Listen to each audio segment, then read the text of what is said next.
Un jour, j'ai reçu un appel téléphonique d'une mère qui vit toujours là où j'ai grandi. J'ai reçu une invitation de mariage, mais quand je lui ai demandé le nom de l'expéditeur que ma mère avait lu à haute voix, je me suis dit, je suppose qu'elle est bien arrivée après tout. Je n'avais pas l'intention de donner mon adresse à domicile à l'expéditeur.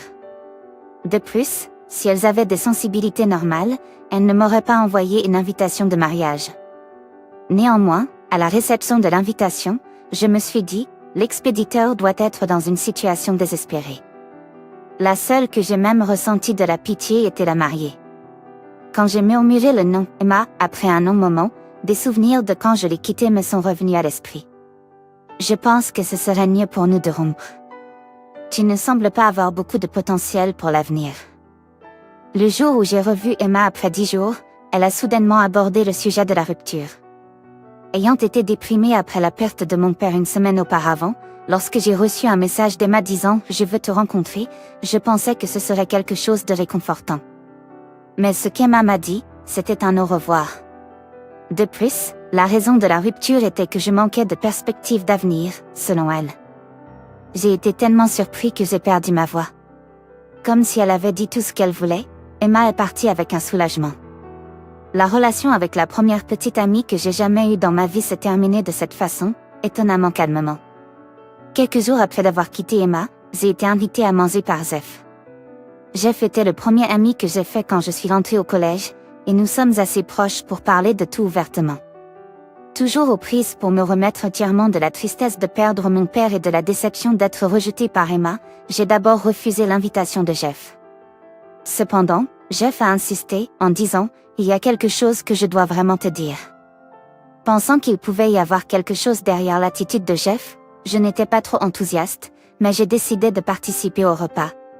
Le lieu de rendez-vous était un dîner près de l'université que Jeff et moi visitons souvent. En ouvrant la porte en verre, je vis que Jeff était déjà arrivé. À côté de lui se trouvait la petite amie de Jeff, Beth. En regardant le visage de Beth, je me sentis un peu gênée. C'était parce que Beth était celle qui m'avait présenté Emma. Pourquoi était-elle ici? Avec cette pensée en tête, je pris place en face d'eux à la table. Ça fait longtemps. Je fis une salutation conventionnelle, mais l'expression de Beth resta tendue. Son expression semblait encore plus significative et pleine de sens. Je m'excuse. Comme ses excuses furent plutôt bruyantes, les clients autour de nous tournèrent leur attention vers nous. Jeff offrit un sourire amical aux alentours avec un geste d'excuse, tentant d'apaiser la situation. Je lui ai demandé de contacter Bob en mon nom. Avec cela, Beth a commencé à expliquer la raison de sa présence au rassemblement. Après avoir entendu l'explication de Beth, je me suis dit, je suis content qu'Emma ait initié la rupture. C'était parce que j'ai entendu l'histoire du côté d'Emma pour la première fois. Selon Beth, elle m'a présenté Emma parce qu'Emma l'avait répétitivement demandé. Emma a dit qu'elle méritait d'être la petite amie de Bob, selon Beth. Le déclencheur a été quand Jeff, Beth, Emma et moi sommes allés à un rendez-vous amoureux ensemble. Au début, Beth était hésitante quant à savoir si elle devait accepter ou non la demande d'Emma. C'était parce que l'intention réelle d'Emma de vouloir être présentée était évidente. En effet, les intentions d'Emma étaient exactement ce que Beth avait suspecté. Alors, présente-moi Bob, m'a dit Emma directement. À l'époque, mon père était le président d'une entreprise immobilière.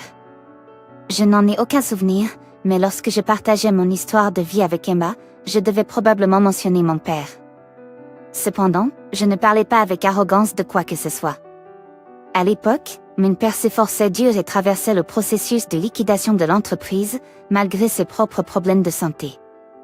L'entreprise dirigée par mon père avait du mal à la vente depuis que j'ai commencé le lycée, en raison de la concurrence accrue. Je ne l'ai pas entendu directement de mon père. Cependant, j'ai remarqué que mon père avait une expression plus sérieuse par rapport à avant, alors j'avais un sentiment vague que l'entreprise traversait des moments difficiles. De plus, la pression des difficultés précédentes semblait avoir laissé des traces. Pendant l'été de ma 3e année au lycée, mon père a été diagnostiqué avec un cancer. De plus, son état s'était tellement détérioré qu'il n'y avait aucun espoir de récupération complète même après une opération. Il semble que, réalisant peut-être que sa vie ne serait peut-être pas longue, mon père ait commencé à discuter de l'intégration de l'entreprise avec une autre société pour protéger les moyens de subsistance des employés. Bien sûr, je ne l'aurais pas dit à Emma. Cependant, Emma aurait peut-être établi l'équation dans son esprit qu'un président de société équivaut à une famille riche. Beth et Emma se connaissent depuis le lycée. Beth en a eu assez de la personnalité d'Emma et avait envisagé de mettre fin à leur amitié à plusieurs reprises. Lorsqu'Emma lui a demandé de me présenter, Beth, se sentant coupable, a cédé une fois de plus à l'insistance d'Emma. En me voyant entrer en relation avec Emma et en m'entendant parler d'elle avec tant de joie, Beth semble avoir ressenti une douleur au cœur. Lorsqu'Emma a appris le décès de mon père, elle a apparemment dit à Beth, sans la moindre émotion, « Je vais rompre avec Bob ». En voyant l'attitude d'Emma à ce moment-là, Beth se sentit encore plus coupable de ce qu'elle m'avait fait. Donc, en gros, on me jette un. En y réfléchissant, une colère envers Emma m'a envahi. Et puis, la phrase fétiche de mon père me sont revenues à l'esprit. Et ensuite, j'ai pris une décision. Pour communiquer cette décision à ma mère, le lendemain, je suis retournée dans ma ville natale et je suis retournée dans la maison de mes parents.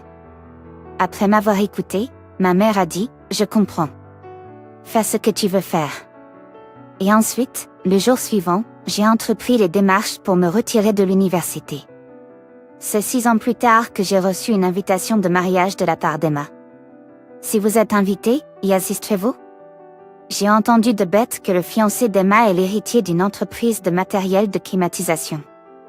Étant l'une des meilleures entreprises locales, les invités au mariage sont attendus en grand nombre. Emma a dû penser qu'elle avait besoin de rassembler un nombre similaire d'amis du côté des participants du marié pour maintenir une bonne apparence. Envoyer des invitations et recevoir de nombreux désistements laisserait une mauvaise impression sur le marié et ses parents.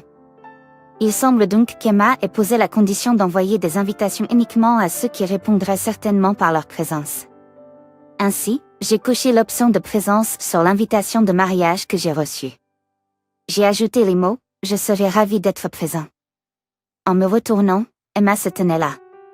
Peut-être en raison de ma perspective biaisée, son expression joyeuse semblait un peu malveillante. C'était quelqu'un qui jugeait la valeur des choses en fonction de l'argent. « Je suis désolée, même si vous ne devez probablement pas avoir d'argent, » a-t-elle dit à moi. Je n'ai rien dit en retour. Jeff avait l'air d'être sur le point de dire quelque chose, mais je l'ai arrêté du regard. Juste à ce moment, les parents du marié passaient près de nous. Alors le père du marié s'est arrêté et m'a regardé avec une expression surprise sur son visage. C'était chanceux qu'il m'aborde avant le début de la cérémonie. Je suis venue à ce mariage avec l'intention de montrer ce moment à Emma. Ça fait longtemps. Je l'ai salué. En fait, mes parents et le père du marié sont amis proches depuis l'école primaire. Je l'ai aussi rencontré quelques fois quand j'étais plus jeune. De plus, ma mère et le père du marié sont restés en contact de temps en temps. Donc, le père du marié savait ce qui se passait. Au fait, comment va l'université? Ça va bien? Oui, grâce au soutien de mon père, ça va à peu près, ai-je répondu comme ça. Je pensais que tu avais abandonné l'université et que tu ne faisais rien, Emma a dit involontairement. J'avais demandé à Beth de dire à Emma que j'avais abandonné l'université et que je travaillais dans l'informatique. En réalité, j'avais abandonné l'université pour me réinscrire dans une autre université. Je visais la faculté de médecine d'une université de la Ivy League.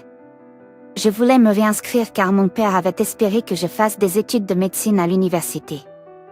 En fait, mon père lui-même avait souhaité étudier la médecine à l'université. J'avais entendu parler de ça. Il m'avait semblé que mon père m'avait confié le rêve d'étudier la médecine qu'il n'avait pas pu réaliser lui-même.